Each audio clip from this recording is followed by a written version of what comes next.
Good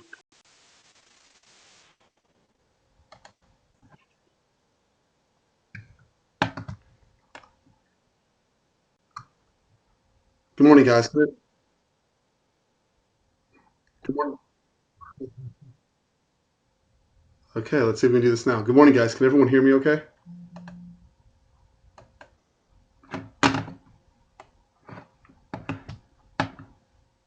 Okay, great, JD. So let's take a look today. So obviously we're having a gap down Friday. So the first thing I want to point out about the whole market, just to keep perspective, right? There's a lot of traders just getting smoked in this environment. Okay, and it's because what we've become accustomed to over the last couple of months, or actually entire year, right, is that every dip has gotten bought, purchased, and the volatility has all been to the upside, right? The downside moves have been relatively brief and pretty easy to encapsulate. Obviously, these 15, 16, 20 point gap downs are just smoking people left and right. And that's exactly how it should be. It got a little bit easy on the long side for a lot of older traders or traders that have been around a long time, frustratingly so, right? It made counter trading very difficult. This is actually a little bit easier. However, while the volatility is high until it reins in, you have to widen out your zones a little bit. So let's kind of go into the game plan for today where we're gapping down. And the first thing that I want to bring up, actually, normally I'd go to what I expect to happen, but I want to take a quick look at the volume profile in general for ES and point something out. So this area right here has essentially been, on a closing basis, 1768 has been the low for this range right here. Okay, it makes a lot of sense for us to get a backside test somewhere in this area. As a matter of fact, we have an open gap sitting right there, and it makes a lot of sense to get there. If we do not get above this point, in other words, the other day we came down and we broke through, right, and they tried to push below and were unable to do so, and we came back above for the close and then pushed higher, right? This time we're gapping below. We're opening at 1765, but if we are unable to get back above, it really opens for another downside liquidation move, right? And 1740 would be the bottom of the prior liquidation, but all the closes took place, I'll point this out, approximately just above 1742 once we had this smaller trading range established. So that's something to keep an eye on. We are gapping down. It significantly increases the odds that we push lower and extend this downside move. Okay, so we have to see it trading above this gap fill that I have marked on the chart. I'll bring it up in just a second. So wanted to point that out. Let's go over here real quick and go through the executive summary. And I do not have my NQ chart finished out yet, or anywhere close even. I'll go through the scenarios there.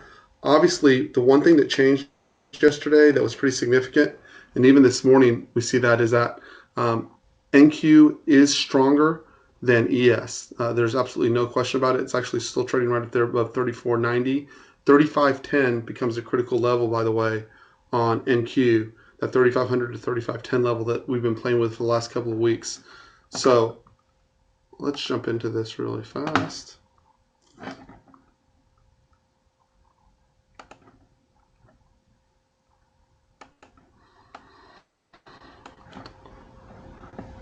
Okay, so we are currently trading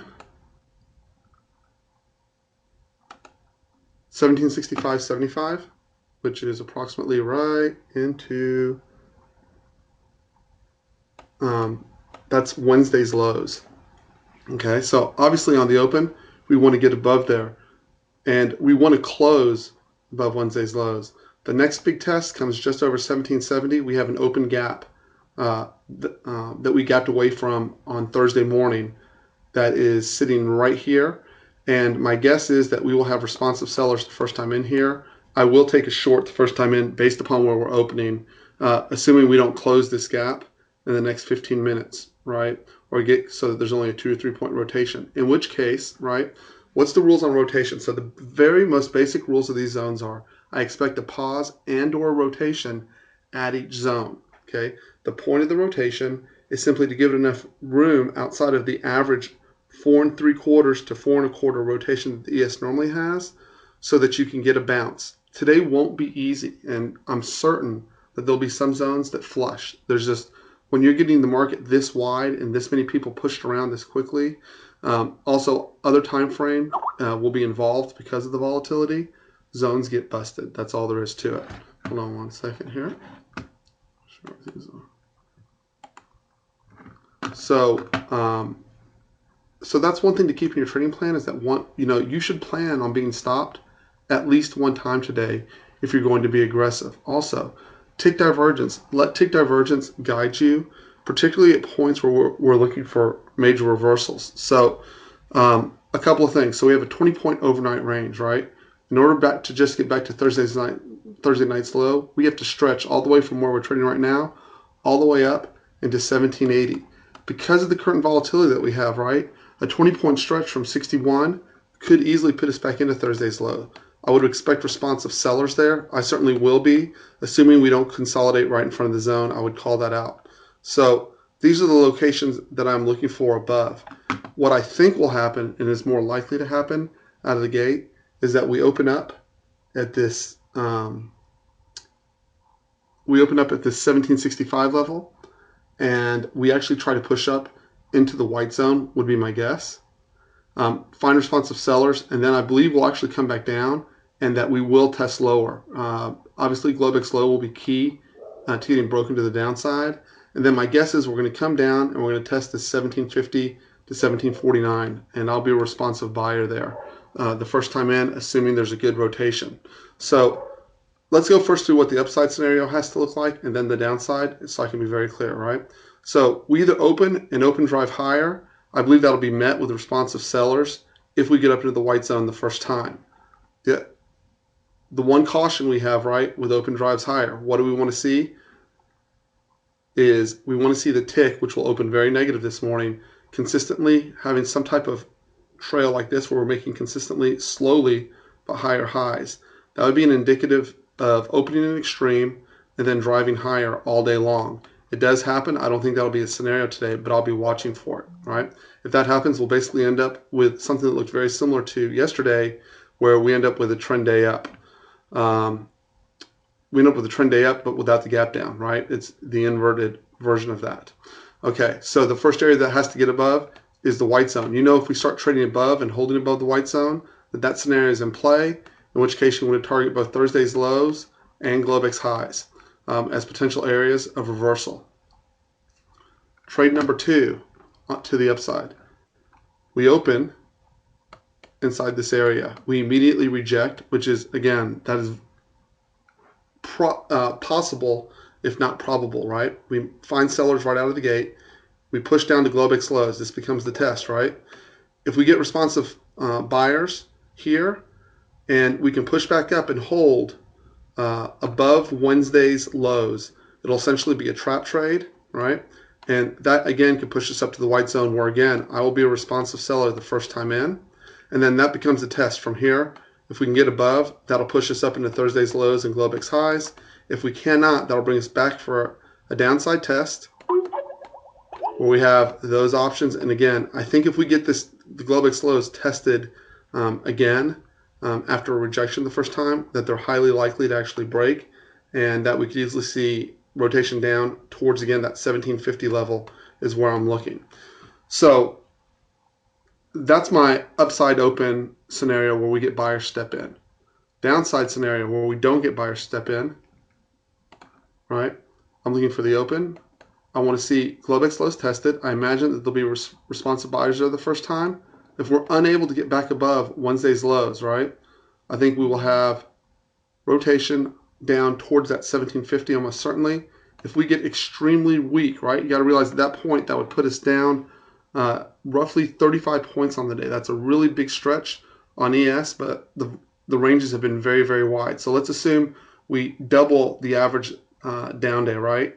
Well, if we get down into 1745, 1743, I would expect them to attempt to get responsive buyers. It is possible that we get overdone and overcooked on the downside, right? and then we start to push back up, and we come back in to Globex lows. This is a possible scenario. Remember, most of the down days, when we've had them, look like this.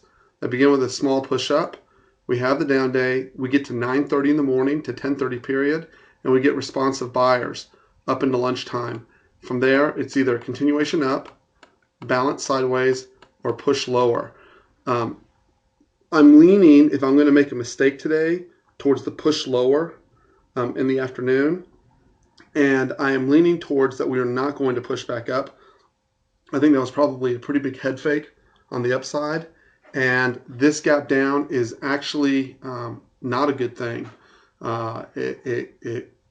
Quite often what we look like on these days, when you go back and look at the volume profiles, the volume profile will end up looking like this, where here's the open, and then the close can often look like this, right? Maybe not this wide range, but I'll show you that bar in just a moment. So what are the things that will change, or what are the entries I'll look if we open and we simply start going to the downside? Well, if we have an open drive lower, which everyone should know what it looks like by now, I'll be looking for the zero tick entry. What is classically defined as zero tick entry is that as the tick is entering and is rising towards zero, the market either continues to fall or fails to raise off the lows, right? We end up with something like this while the tick rises. When it gets to zero tick, that's usually a fantastic entry to the downside. I usually use a 2 to 4 point stop. Today, due to the volatility, I believe the risk needs to be 4 points on that trade. So adjust your trade size accordingly to handle volatility. And that actually goes for all of this. You've got to assume at this point with a 15-point gap down, where we were trading up at 93 yesterday, we're rotating a full 30 points lower today, right? You've got to assume that algos are going to be around, the people are going to be a little panicked today, and that your normal stops will get pushed. The way I plan to handle that, my trade plan, is I'm cutting my trade size by a third, and probably to account that I'm going to need to use a full 3-point minimum stop today as opposed to 2 points behind the zone. I'm going to assume I need 3 points behind the zone. To account for that, I'm going to adjust my trade size lower, right? Because I don't want to get tagged out on a good trade just because the volatility was high. That's really my options, and actually where I'm leaning towards is what I'm watching for is this open drive lower out of the gate. Is really where my concern is this morning, and I will not try to actually at Globex lows.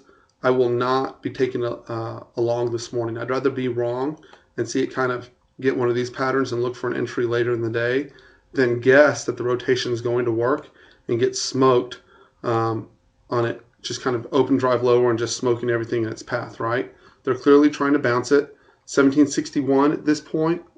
Let's see the low, 1761.25. You're really going to need to get a true test of that low and hold. I would rather see, instead of a 6-point rotation, given the volatility we're going to have this morning, I'd rather see an 8 or 9-point rotation down into those lows if I'm going to consider taking it. And I just don't think we're going to get it. If we do, I'll call it out. But I'm actually pretty nervous here, and I'd rather miss than take. So if that makes me wimpy, so be it. I can live with that. I'd rather take a short right here and take a shot for getting that downside move if we get that opportunity. I don't think we're going to get it, quite frankly, but if we do, I'll be taking it there. So the other thing to key off of real quick is we need to look at NQ, right, to see where it's going to lead us. Now NQ, let me just pull up a regular chart for this.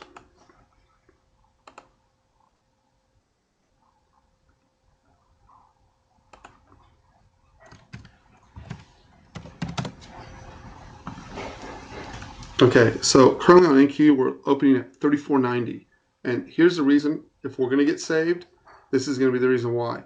At 34.90, our Globex low is 34.79 right here. So clearly NQ is showing more strength than ES, okay? And it's going to become a tug of war, right? Obviously, the buyers of the smaller cap tech stocks, right, are going to try to push up out of the gate into our close right here. So this 3,500 level is going to be gap fill. Approximately half gap will be, obviously, at this point at least, 34.95. Okay. Inability to get above that 3,500 level, right? They'll want to come in. There's an open gap sitting right down here. Okay. If NQ doesn't fall apart, that'll be the only thing that saves ES today, quite frankly. And I would not be surprised to see it come up and then get responsive sellers if ES is weak and have it drag NQ all the way down. It's a very possible scenario. The flip side of that is if we can get above 3,500 and hold, we could easily drive to the other end of this range, right? And get back up to 35.30. I don't see that happening, but because I think forces outside of just earnings play are driving this move down. Obviously, we're going to open up into the white zone, guys, so they're pushing it out of the gate, and that's because of the strength in NQ. This is a difference, okay? You got to catch small changes in the market. For the all this period of time through here, I'm going to show you all this.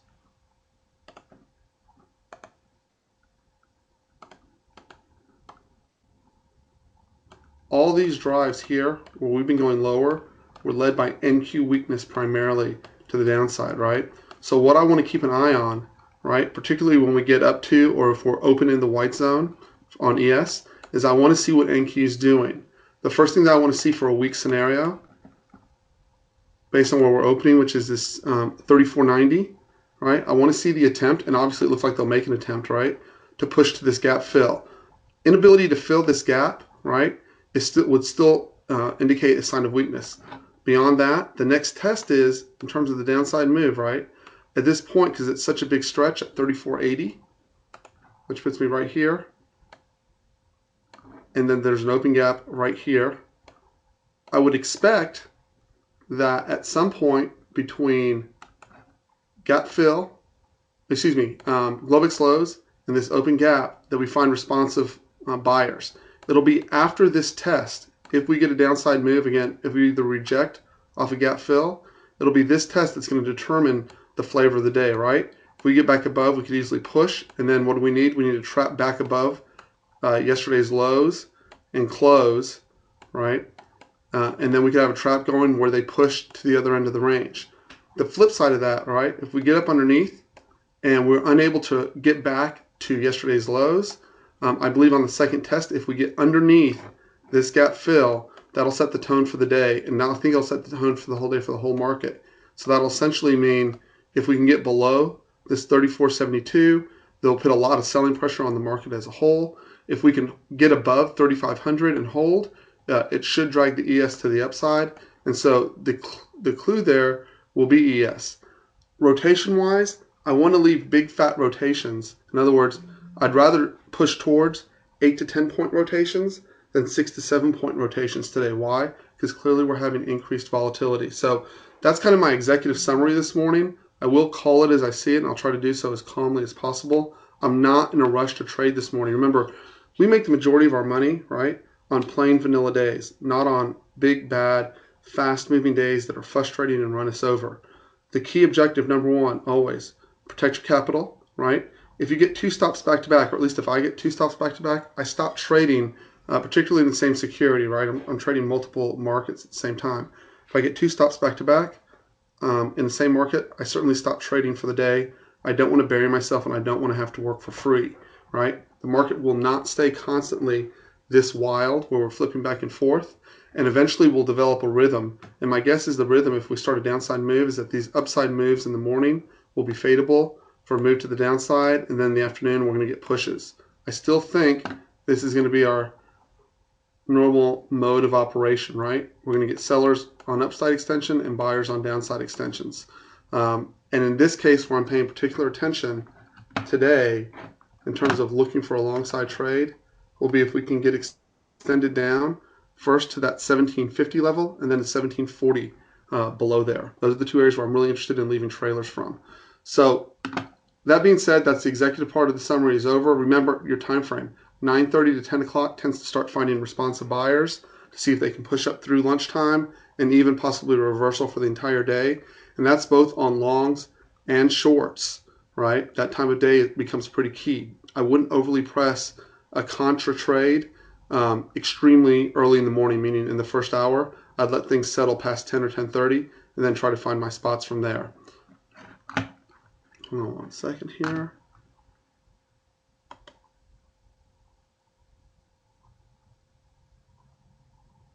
Okay. And then the last piece I want to go over is, let's look at this profile for a second. I want to show you an example here. we're essentially having a gap down this morning to 1766, which is roughly right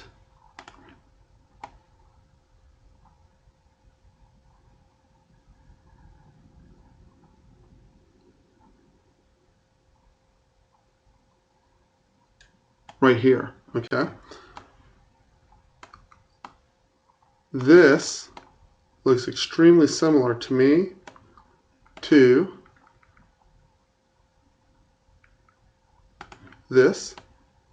We gap down again and had drive down move. It looks similar to me somewhat like this as well. We could actually end up with a small day including the gap down, right? But it opened the drive for a move lower. And looking even further back, more recently, hold on one second here. It looks very similar to me to this right here, right? See, this gap was within the range. This gap opened at the very bottom of the range and drove lower. So if I'm cautious because of these examples where we gap down out of an area of balance and push lower. And where do we push lower? Eventually we push right down to the bottom of the next area of balance. If we follow that logic, right, the next area puts us at 1740. Halfway through that puts us at about 1750. So that's what's on my mind this morning. That's what I'm looking for. On the upside, obviously we have our gap fill, half gap, things like that. We'll keep an attention on. It's a mighty big gap to get half gap. So we're down 15, 7.5 will give us half gap if we open right here in just 1 minute. Look at it NQ really fast.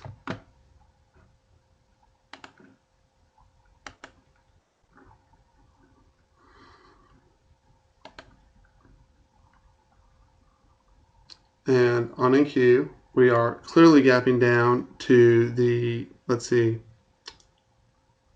oh, looks like we just found some sellers there, 34.85.